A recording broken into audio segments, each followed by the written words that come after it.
अस्सलाम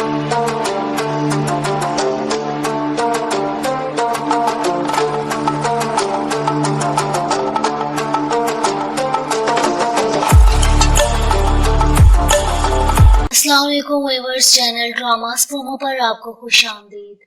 viewers, drama serial Ertugrul गाजी के season 2 के एपिसोड 26 में आप देखेंगे कि दुआन और तुर्गत दिली दमीर के पास आते हैं। दुआन दिली दमीर को बताता है कि अर्तुगरुल भाई ने कहा था कि कबीले में कोई गद्दार मौजूद है। हमें कोचाबश पे शक था, मगर उसको तो खुद हमने मंगोलों से बचाया है। दिली दमीर जवाब में कहते हैं कि कुछ भी हो जाए, हमें गद्दार का पता लगाना ही होगा।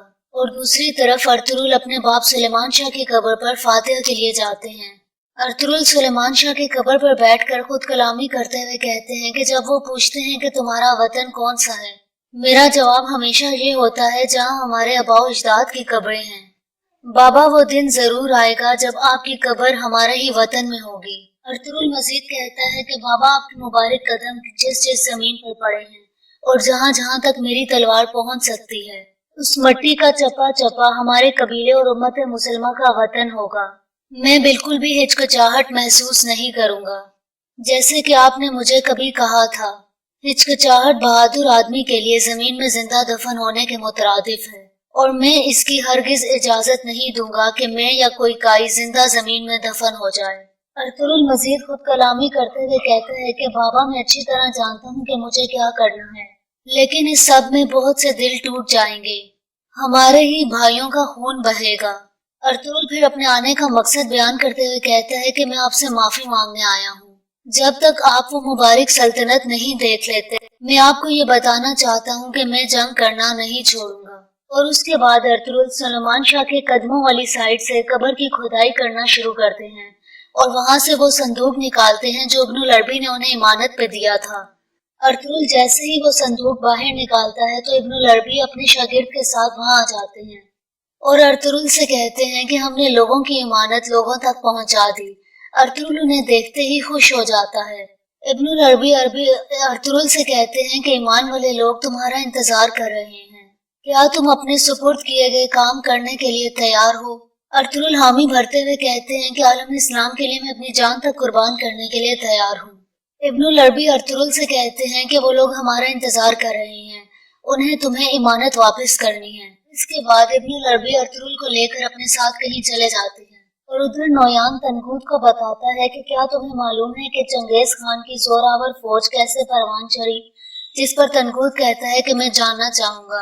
नोयान उसे बताता है कि उसने अपनी फौज में तुर्कों को शामिल किया था। नोयान मजीद कहता है कि पहाड़ों में, दरियाओं में, सहराओं में और शहरों में, दुनिया के दूर दराज कोनों में, अगर तुम किसी खौफ के बगैर सांस लेना चाहते हो तो तुम्हें तुर्कों के साथ शराकत दारी करना होगी। नोयान तनगूद से कहता है कि उक्ताई खान की फौज आने से पहले हमें ऐसे तुर्कों को तलाश करना है जो मरने के लिए तैयार हैं, और अगर इनमें से किसी ने भी हमें धोखा दिया तो हम इस धरती पे उनका खून बहाएंगे। और उसके बाद तनगूद नोयान को बताता है कि अफरा सियाब कबीले पहुंच गया है और वो यकीनी तौर पर काई और दो दरगाह कबीले को खत्म कर देगा। और उसके बाद नोयान तुर्कों के साथ एक खाने की दावत रखता है जिसमें हमजा और अब्दुल रहमान भी शामिल होते हैं। नोयान खाने के दस्तरख्वान पर अब्दुल रहमान से पूछता है कि मैंने तो सुना था कि तुम्हें फांसी होने वाली है, फिर तुम वहां से कैसे बच कर आए? जिस पर अब्दुल रहमान जवाब देता है, मैं बिल्कुल वैसे ही भागा था जैसे अर्तुगरुल यहाँ से जख्मी हाथ के साथ।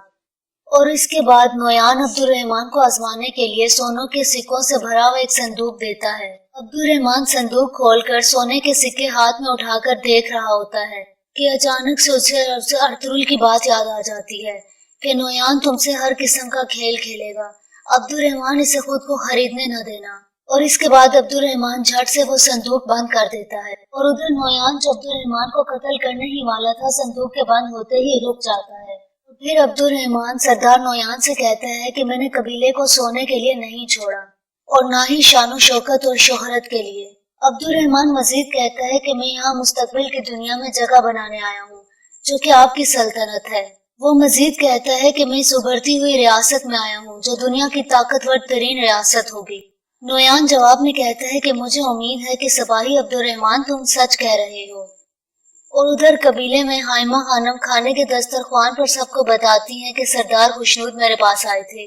वो गोकची और तुर्तकीन के लिए रिश्ता जोड़ना चाहते हैं। सिलजान ये बात सुनते ही हाइमा खानम से कहती है कि एक बहन होने की हैसियत से मैं कुछ कहना चाहती हूँ। अब आखिरकार मुझे समझ आ गया है कि वो मेरी बहन के साथ हर वक्त क्यों मसरूफ रहती थी। सिलजान मजीद कहती है कि क्या आयतुलन के लिए इसका शोहर और इसका खैमा काफी नहीं था, और अब वो ये चाहती है कि वो अपने बेटे के ससुराल पे भी असर और रसूख हासिल करे। पहले वो मेरे शोहर के पीछे पड़ी थी और अब मेरी बहन के पीछे पड़ी है। गोकची और गुंदोकतू दोनों सिलजान पर बहुत ज्यादा गुस्सा होते हैं और आखिरकार हाइमा खानम को भी सिलजान पर गुस्सा आ जाता है और वो कहती हैं कि जब से हम यहाँ आए हैं तुम लगातार आयतुलन के बारे में बात करती हो। हाइमा खानम मजीद कहती हैं कि तुम मेरे भाई और मेरे भतीजे की तौहीन कर रही हो। हाइमा खानम उसे मजीद कहती हैं कि अब तुम बहुत आगे बढ़ गई हो, तुम्हें अपनी हद पता होनी चाहिए। और दूसरी तरफ इब्नुल अरबी अर्तुगरुल को एक मखसूस जगह पर लेकर जाते हैं जहाँ बहुत सारे अल्लाह के वली मौजूद होते हैं और आखिरकार इब्नुल अरबी अर्तुगरुल को उसकी हकीकी इमानत देते हैं। वो अर्तुगरुल का कुर्ता उतारकर उसे एक कमीज पहनाते हैं। ये कमीज पहनाने के बाद इब्नुल अरबी अर्तुगरुल के कान में कुछ कहते हैं जिसे जाहिर नहीं किया जाता। अर्तुगरुल इब्नुल अरबी से एतराफ करता है कि मैं हमेशा इंसाफ के लिए खड़ा हूँगा, मैं हमेशा अपनी तलवार इंसाफ के लिए बुलंद करूँगा, मैं हमेशा अपने लोगों की खिदमत करूँगा, मैं हमेशा दुनिया में अमन के लिए लड़ूंगा। जिस पर इब्नुल अरबी उसको कहते हैं कि बेटा अपनी जुस्तजू की जद्दोजहद के दौरान इस कमीज को कभी मत उतारना। वो मजीद कहते हैं कि याद रखना कि ये सिर्फ वो है जो सामने है, असल चीज तुम्हारे दिल में तुमने जो पहना है वो है। और उधर कबीले में सिलजान गुंदोकतू को ढूंढते हुए उसके पीछे निकल पड़ती है जो अफरा सयाब के साथ मौजूद होता है और आयतुलन खातून भी वहाँ होती है। सिलजान वहाँ आकर गुंदोकतू से कहती है कि मुझे आप नजर नहीं आ रहे थे जिसके लिए मैं फिक्रमंद थी। और फिर यूं ही बातों में से बात निकलती है और आयतुलन और सिलजान के दौरान एक फिर से लड़ाई लग जाती है। सिलजान के वहाँ से जाने के बाद आयतुलन गुंदोकतू को अपनी तरफ करते हुए कहती है कि ये औरत तुम्हें कोई नफा नहीं दे सकती और आखिरकार ऐसा वक्त आएगा कि काई का नामो निशान मिट जाएगा। अर्तुगरुल तो कबीला बदर हो गया और ये औरत तुम्हें कोई खुशी नहीं दे सकती। अगर तुम चाहो तो अपनी कामयाबी का रास्ता निकाल सकते हो। इस सारे खेल के पीछे आयतुलन का क्या मकसद है ये बात तो अगली किस्त में ही पता लगेगी।